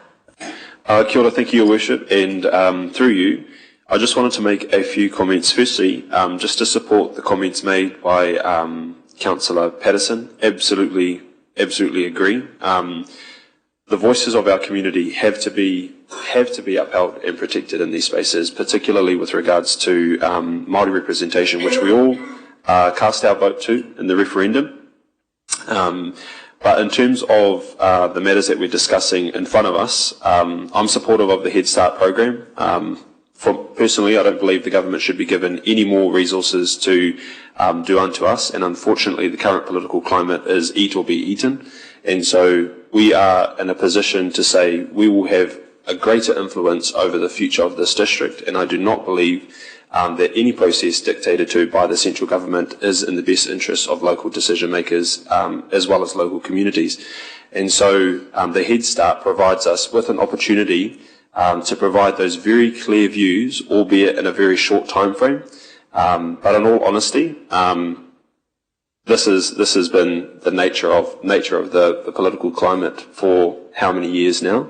And so we can't really rely on having more time. We have to do with the cards that we've been dealt. So I am supportive in us having more of a say around the outcomes that we want to achieve for our people and for our community, particularly with regards to Māori representation and the amalgamation with any other council. Secondly, absolutely supportive of establishing a working group, personally, as soon as possible. We don't have the luxury of time to wait around or to wait a few extra weeks. Ordinarily, we do have the time and the luxury of being able to plan these things out quite clearly. But we do have a clear indication from the Iwi Chairs Forum. As community leaders, we have a clear indication from our people and our communities that we speak with on a daily basis. And from the perspective, from my perspective, it's as soon as we can get those community voices and iwi voices around the table as quickly as possible to understand how can we best make the best of a quite poor situation. I absolutely hear it in terms of calling the government's bluff and standing up to these reforms. I absolutely hear that. But with the way that this process has been outlined, it is, from my perspective, you determine the process and what you want to see, and the government will take that into consideration, or you get the stick at the end and they'll tell you what's going to happen. And so for me, that could never be in the best interests of our community in Rotorua. And so that's why I'm supportive of the Head Start program and having our working group set up yesterday. So kia ora. Kia ora. Anybody else? Deputy Kaifong? Thank you, Chair. Despite my comments earlier, I will support the current recommendation because I think this is just an investigation phase for now. I think we all need to still just keep an open mind. I just wanted to challenge some of the thinking around the backstop. However, I think that the recommendation is around seeking further information based on a number of criteria, and I think that is the most important thing, that when we come to make the final decision in July, we have as much information in front of us as possible.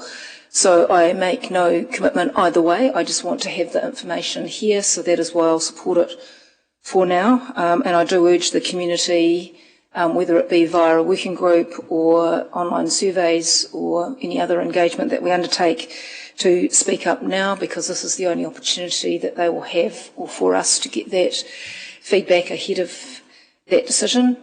But I look forward to the debate in July and will support an investigation, and it's just that, an investigation for now. Thank you. Councillor Lee, followed by Councillor Wing, and then Brown. Thank you, Your Worship. And despite not acquiring a seconder previously, I am heartened by some of the comments so far in the debate. There is a healthy degree of scepticism about what the government is asking us to do, and such scepticism, in my view, is very well founded. Apart from Simpson Grierson, I totally agree with their legal advice, and I'm going to be speaking basically out of this document today. It's a very sound legal advice in my view, and so good on them.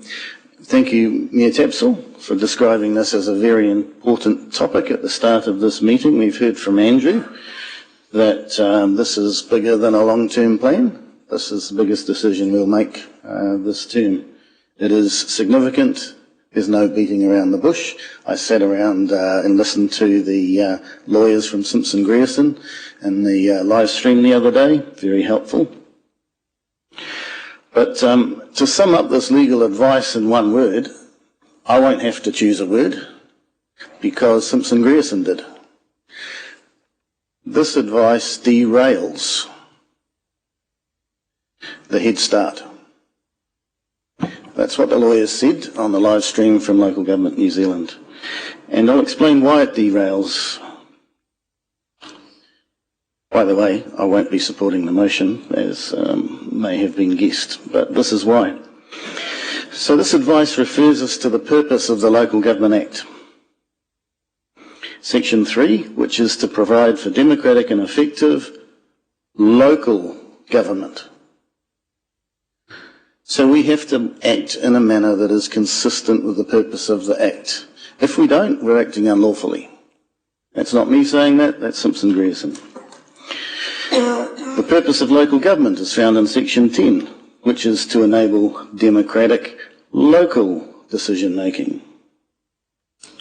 Clause 14 of Schedule 7 of the Local Government Act, that's the declaration that we all made at the start of this term, that we will act in the best interests of our district, not in the best interests of central government, not in the best interests of the ministers of local government, So they've created themselves a bit of a mission and a problem to solve. That's not our problem to solve it for them.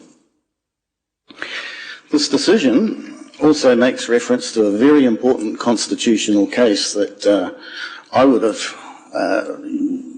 drawn attention to without them, but fortunately they drew attention to Fitzgerald versus Muldoon. Very important constitutional case in New Zealand, 1976. The incoming Prime Minister, Rob Muldoon, made an announcement from the podium that employers would no longer have to contribute to the superannuation fund because he was going to do something, because he was going to repeal the Superannuation Act. So that was judicially reviewed, and it was found by the courts that Prime Ministers do not make legislation at the podium. And that's fun fact in reliance upon our Bill of Rights 1666. So what the ministers have busied themselves with is trying to legislate by sending out press releases. There is no statutory framework for the Head Start pathway. I'm quoting that from the legal advice. That's not me saying that. It is very concerning that if we go into Head Start, we may not be able to back out. I know that's not a decision we're making today to go into Head Start, but this is an opportunity for me to signal now and to give you, my colleagues, plenty of time to think about why we shouldn't. I shared with my colleagues a video from Chris Lynch Media where Minister Watts was interviewed. And I hope you found it as helpful as I did.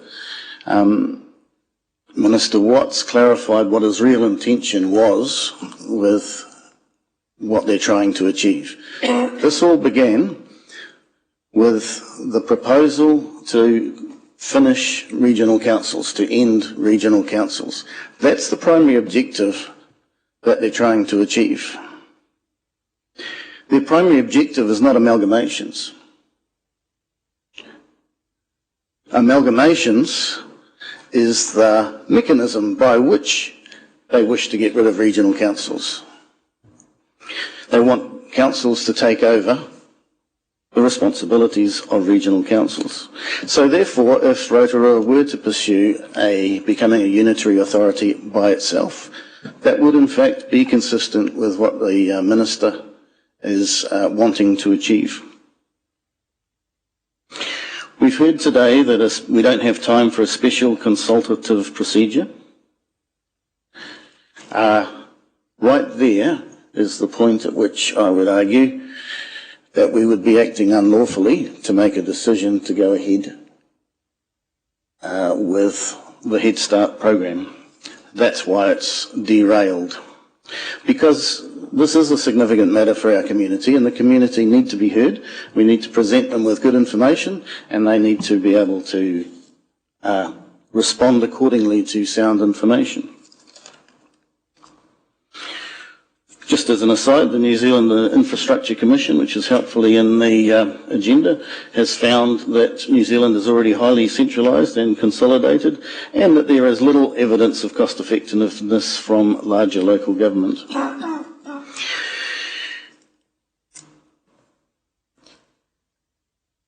Quick final point. Yes. So, in summing up all of this, the government and the ministers have tried to frame this as a two-option choice. And in fact, we have a third option. We can show initiative and we can work towards becoming a unitary authority. The Regional Council have only said that we're busy at the moment. In due course, I'm sure they would be a bit more cooperative than they have been. There was a reason why, when we were children, that we were told the story of the big bad wolf and the three little pigs. We need not worry about the big bad wolf and what's going to happen after 2028, because there's plenty of water to go under the bridge yet. The ministers can be expected to be reasonable over the next 3 years.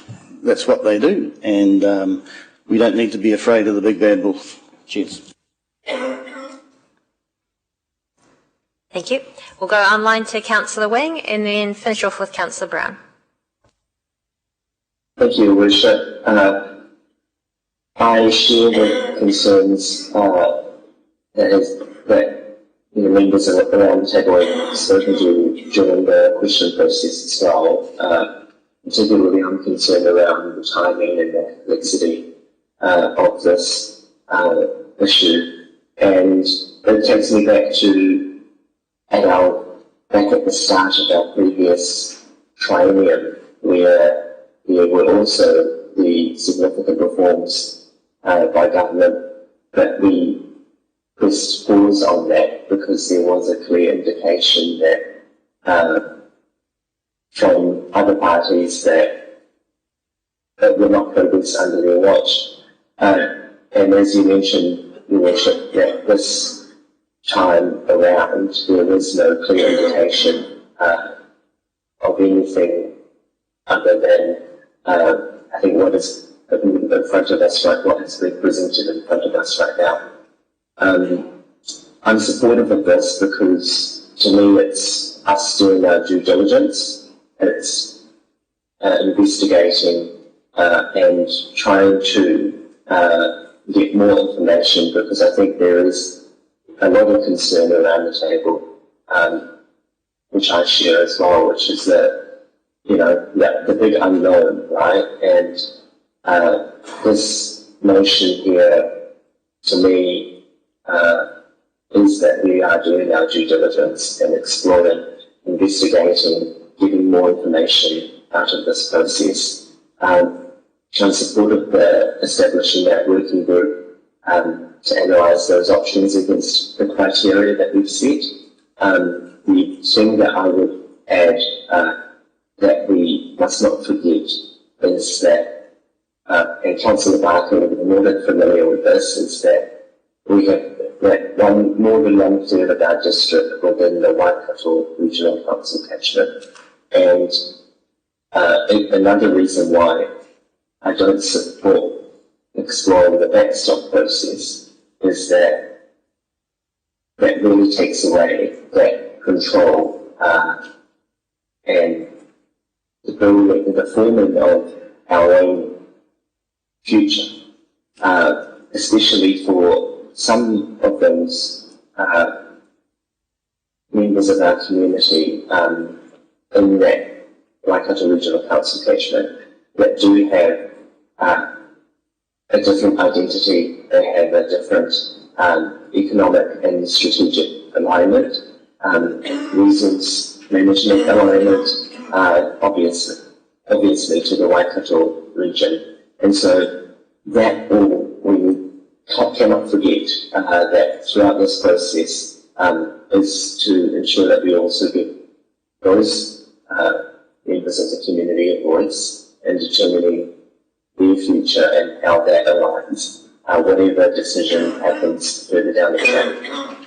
It does give me comfort that we are not committing to submitting a Head Start proposal with this decision, and that we are simply just investigating and putting it quite clearly the criteria that we're weighing that up against. I think, unfortunately, we're in this kind of awkward space where we're not quite a big metro city, and we're also not a small little rural town, but we have everything in between.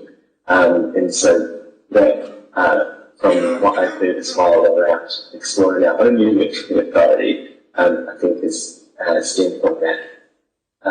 But just to finalise, that I am in support of this decision and look forward to seeing the results from this. But I really would urge us to ensure that we get the engagement and consultation process right with this, because this is a massive decision for our community and will have huge implications on the representation, the future representation arrangements it is hugely significant. Thank you, Your Worship. Thank you.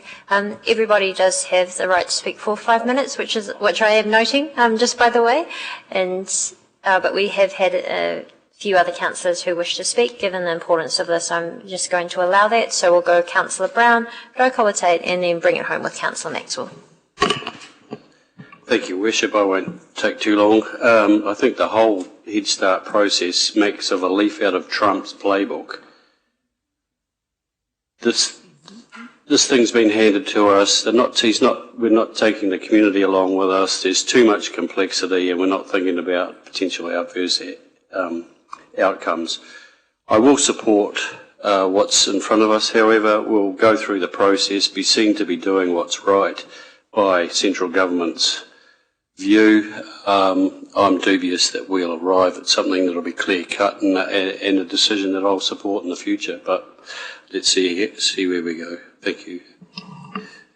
Thank you, Councillor Rotorua. Thank you, Madam Chair. And of course, I'm going to support a continuing investigation into participating in the Head Start pathway. And I hope we don't get continuously asked for permission to continue, because I just like to see the work getting done, and it's getting done. Because I actually thought we were going down that path. But yeah, and I understand, well, for me, local voices have been diluted now for some time, and Your Worship, you gave some examples in terms of our polytechnics, in terms of our health board, and so, as politicians, we should be fully aware of what this current government anyways, agenda has been in the last 3 years. So now that this has landed on our plate, we shouldn't really be surprised. We should be, as politicians, we should be aware what the central government politicians are doing, and so that when something comes up, it's not coming from out there. We never saw it coming, because we should have seen it coming. And I think that's part of the low trust that the communities have in central government now. They just see everything happening, no consultation with them. Bang, this is gone. Bang, that's gone. And this is the environment in which we're living. I think the iwi leaders' input to this will be through the participation and joining up approach and their proposal too will be absolutely so important and necessary. They're used to being shafted by government, so this is nothing new. It's only that it's now being shafted for local government. But so iwi are used to that. And so they'll put their head down and they'll try to look at what's going to be best for the future in the next 22 or 3 decades out. So I'm pleased that they're going to be early participants into looking what will make a difference actually for our community. But I do want the investigation to continue as soon as possible. And I don't want to see our CEO coming back to say, shall I carry on? Bloody oath, carry on, and let's see what comes out of it. Thank you very much. Councillor Maxwell, and then we will finish with Councillor Barker, sorry. Thank you, Madam Mayor. I'll try and be as brief as possible. I'm supporting the recommendations here only for the investigation, the final decisions, those other dates that are coming up in that here. This has been a very, very good debate by all of my colleagues and that here, but some 2 hours ago, right from the beginning, Councillor Ben Sanford touched on, he showed real concern about the consultation. As the debate went on, it even started to worry me, what are we going to send out to the people? Then they might turn around and blame us, say that we're holding up everything, but we're not. And also just seeing what they've just added more to the dilemma that we've got here. Bay of Plenty Regional Council, Maori wards just wiped out, legislation just wiped out. I touched on that a little earlier about the late Maureen Waka. I remember how hard she worked, and many in our own community here did similar. And I think it was over 18 months, not like this 2 months, 3 months situation, but they tried very hard. And Councillor Rokawate touched on trust. This is why our people don't trust. Even in last week, there's a big, huge hearings going on in Parliament, and the presentations have been excellent from Maori leaders around the country, touching on decisions that are being made by central government. You just, even on the treaty now, look at the 19 changes that they want to try and make. So for me, I think just for the investigation to go ahead. But I was also pleased that we did have was able to listen to some people raise about the backstop one, because we were focusing more on what can we get out of it, but there was some good talk on that part. Thank you, Madam Mayor. Thank you. And Councillor Barker. Thank you, Madam Mayor, and hard act to follow, Councillor Maxwell. You've wrapped it up really nicely. I take on board all my colleagues' concerns around the lack of information and detail that we have in front of us and how we've been pressed for time to get this something across the line by central government. I do acknowledge that this resolution is to further investigate so we can get more information and analysis that will help us to make a decision. And what will also help us to get towards making a decision one way or another will be the voices of our community, and Councillor Sanford has raised that as a concern, as have others. And I acknowledge Councillor Wang's comments around the southern half, or close to half, of our district who reside in the Waikato Regional Council. I'll be looking forward to hearing their views on this particular process, so that will help to inform any decision we make to go forward or not with this pathway. So I will support the initial investigation. Thank you, Your Worship. Thank you very much, everyone. Well, that has been... We got a seconder, didn't we? We must have. That has been moved and seconded. We'll now put that to the vote. All those in favour, please raise your hand.